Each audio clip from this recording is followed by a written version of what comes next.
Like and subscribe and click the bell icon to get new video updates. Hillsong, scathing internal letter denounces church response to Brian Houston's unhealthy leadership. A senior member of the Hillsong Church has written an explosive letter to the church's global board criticizing the handling of complaints against its former head Brian Houston and his leadership style. John Mays, the church's head of people and development, recommended in the letter dated the 19th of March that Brian Houston and his wife, Bobbie, should be permanently sacked from Hillsong, saying Brian Houston considered himself beyond disciplinary boundaries, and defied them without further recourse from those responsible for his discipline. Unfortunately, I believe this typifies the leadership that is foundational to many unhealthy people practices employed within our church based on my observations over many years, Mays wrote. Houston resigned on the 23rd of March, after internal investigations found he had engaged in inappropriate conduct of serious concern with two women, which breached the Hillsong pastor's code of conduct.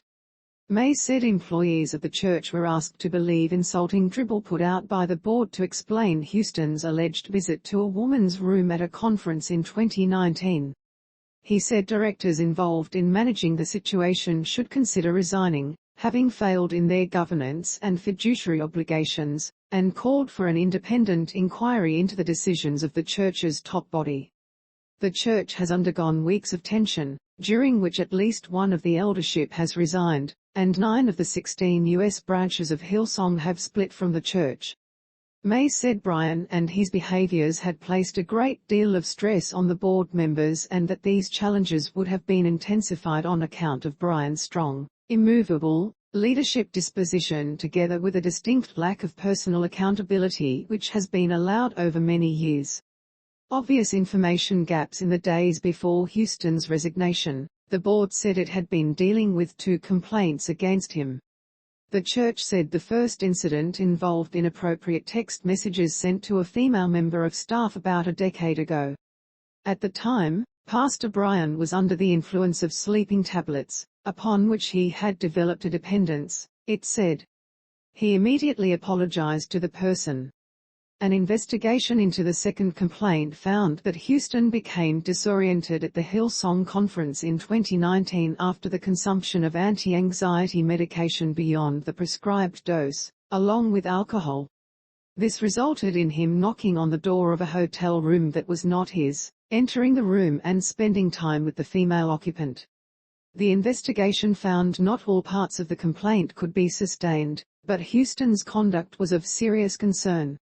In his letter, Mays said there were obvious information gaps and anomalies in the account of the 2019 incident the board had given to staff. I do not believe our employees have bought the narrative within the statement made in the staff meeting, he wrote.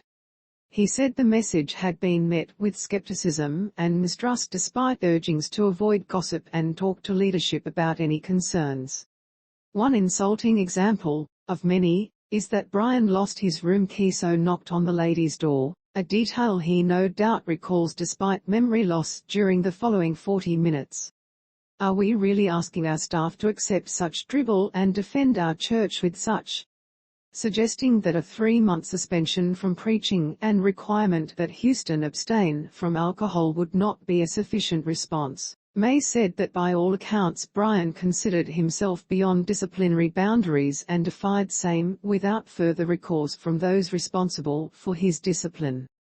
We have been led by a leader who considers himself above normal societal expectations in a range of areas including many which might be considered mandatory in nature.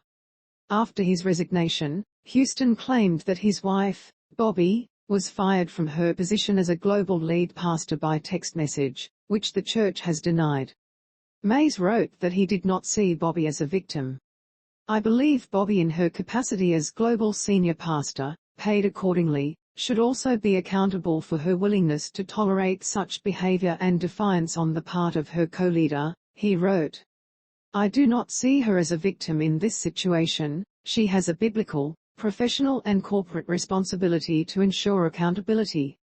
Mays said the board had not followed through effectively on the penalties it had imposed on Brian Houston. There was a finding that disciplinary action was warranted, but this was accompanied with what can only be described as inept commitment to enforce, he wrote. He said his recommendations on the future of the Houstons and the board members were made